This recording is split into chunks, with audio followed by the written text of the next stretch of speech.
Hello and welcome back to the channel, and welcome back to the Lake District, where I am in the little valley of Troutbeck, and that's the one by Windermere, not the one near Keswick and Penrith. And I'm here to do a walk of, I actually don't know how long it's going to be, I think probably 6 or 7 miles. That is going to take in Troutbeck Tongue, which is the smallest Wainwright Fell in the Troutbeck Valley, and it sits right up at the end, and it's about 360 something meters. I'll pop it on the screen just now. So it's a small Wainwright, and the reason why I've chosen that one today is because the weather is just awful. It was meant to rain really heavily all day today. Thankfully that is not the case, it's just drizzly. But as soon as I pass this woodland, you'll be able to see why I'm not going up high. These are the views I'm going to get. Very grey. Like, this is Wainwright Fell over here, all in the cloud. That only goes up to 480 meters. You know, the cloud base is around 450. Now, my original plan was Sourhouse and Sallows, which is up to my right up here. I was going to head up to the Garburn Pass and then up to those two fell tops. Decided against that because both of them are in cloud. And although Troutbeck Tongue is in cloud, it's actually been clear every now and then. It's right at the end of the valley. I can see it over there, just skimming the cloud at the moment. And this drizzle is supposed to clear. If I look over towards Windermere, which is in that direction, and Ambleside, it's looking a lot brighter. So I imagine in half an hour or so, it's going to be starting to clear up. And even now, it's drizzling less than it was when I first started.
Well, this rain hasn't stopped yet. It's still spitting now, and in fact I've had quite a few moments of relatively heavy rain.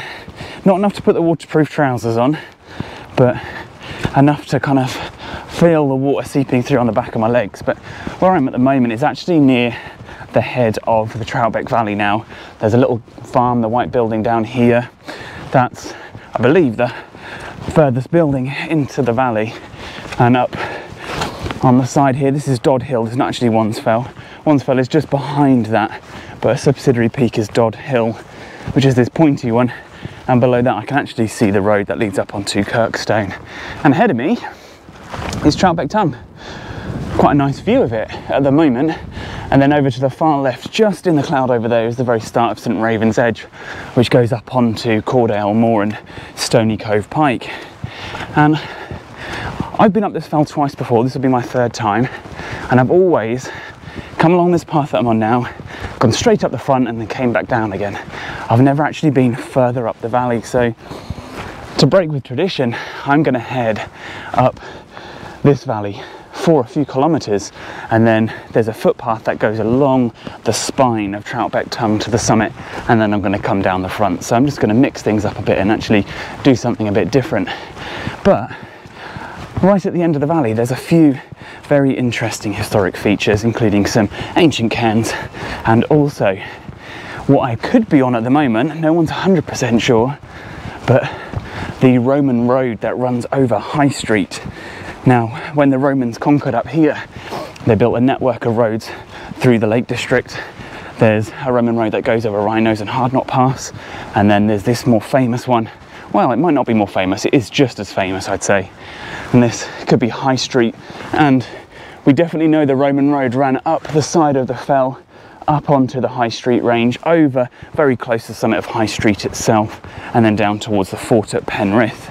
But no one's quite sure whether or not the Roman road goes down the Troutbeck Valley, or perhaps skirts around and goes down towards Ambleside that way. Either way, they both ended up at Ambleside, but this end of the High Street road, no one's quite sure exactly where it went. But time to head up this valley. I think there might be a few nice waterfalls up there too.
So I'm now walking along the side of Troutbeck Tongue, that's on my left.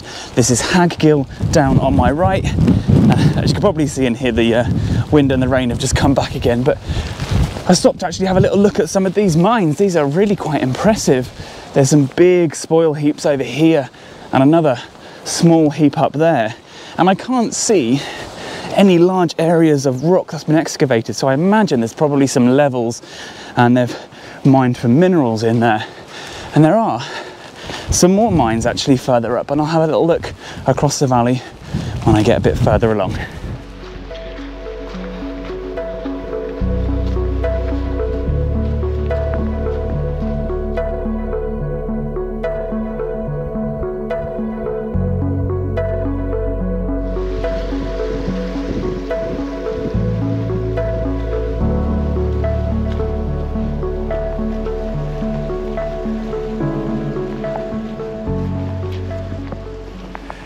So I'm up here at the top of the valley, and High Street Roman Road just heads off in that direction up the hillside, and I've got an amazing view looking down the valley here.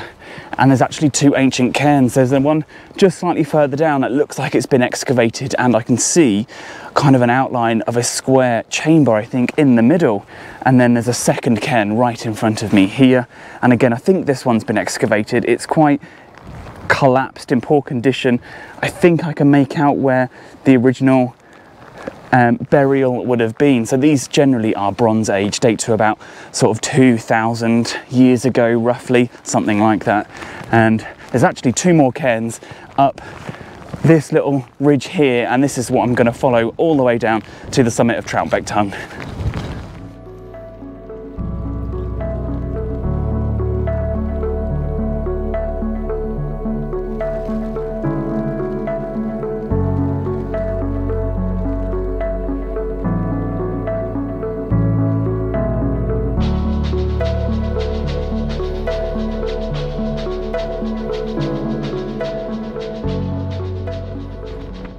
So I'm just a couple of minutes from those previous two Bronze Age cairns, and I'm on the ridgetop now. This ridge is going to take me all the way to the summit. I could see the summit just a few moments ago. It's probably, I don't know, 600-700 meters that way, but I've came off the main track just 100 meters or so to check out two more cairns. There's one just here in all these grassy tufts, and that one looks in pretty poor condition, but again looks excavated. And this one here in front of me, now I'm going to show you in a second, because this one is quite exceptional. There are a lot of stones here, and I'm pretty sure I can make out multiple chambers. So this is all hypothetical really, I'm not an archaeologist, but there is a large section of cairn here with an obvious sort of square chamber in it. Now this one could easily have been made by walkers just to shelter from the wind. Completely agree, that one probably is not original, and it's very big. But it is possible.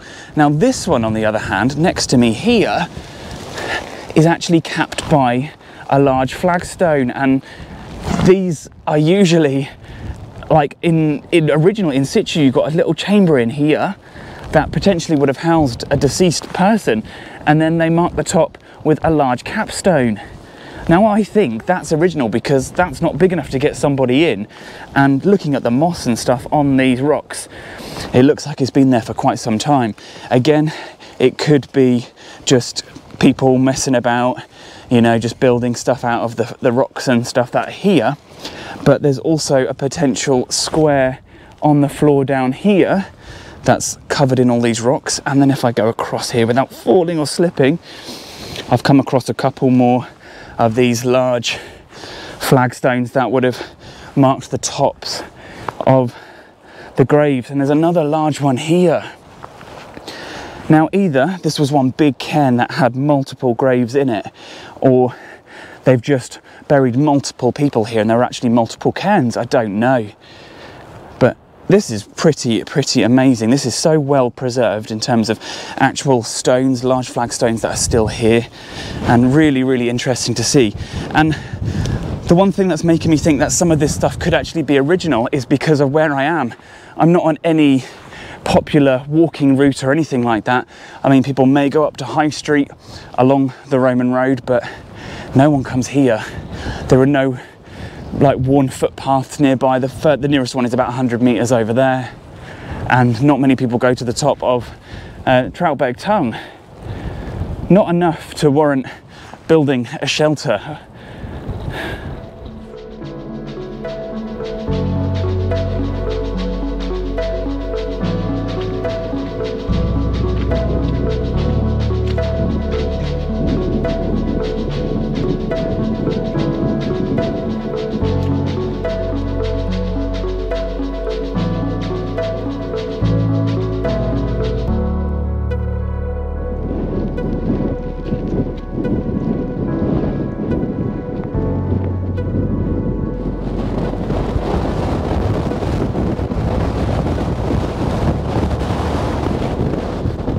Here I am now on the 364-metre summit of Troutbeck Tongue, and the wind and the rain is coming in again. Oh, I've actually got a bit of a view of Windermere. One spell's out of the cloud, Sourhouse and Sallow's out of the cloud, the whole Ilbell Ridge is in the cloud. I want to try and find somewhere out of this wind because this is pretty strong.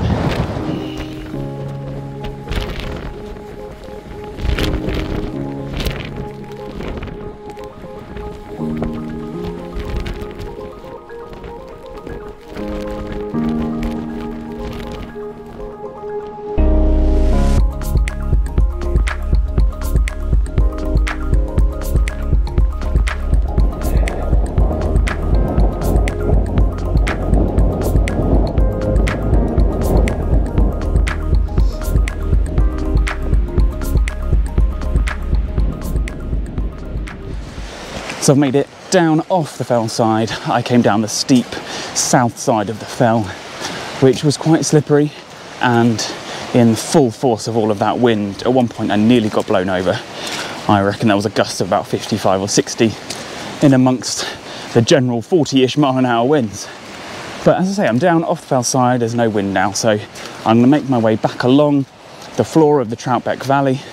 I think find somewhere to actually stop and have some lunch. I was planning on stopping at the top, but obviously due to that ferocious wind and the rain driving in, couldn't be bothered to wait up there. I sat up there for a few minutes, but quickly came down when I started to get a bit cold. So yeah, I'll find somewhere to have some lunch and see what else I can see as I walk down the valley.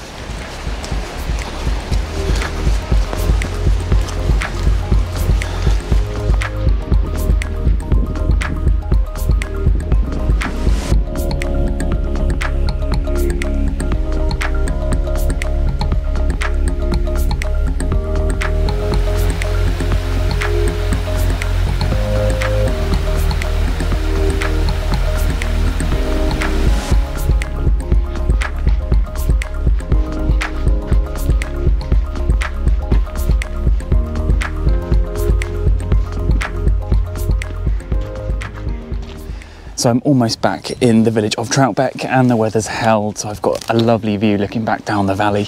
I can see Troutbeck Tongue over here, and then this is the Bell Ridge with Yoke just skimming the clouds up there.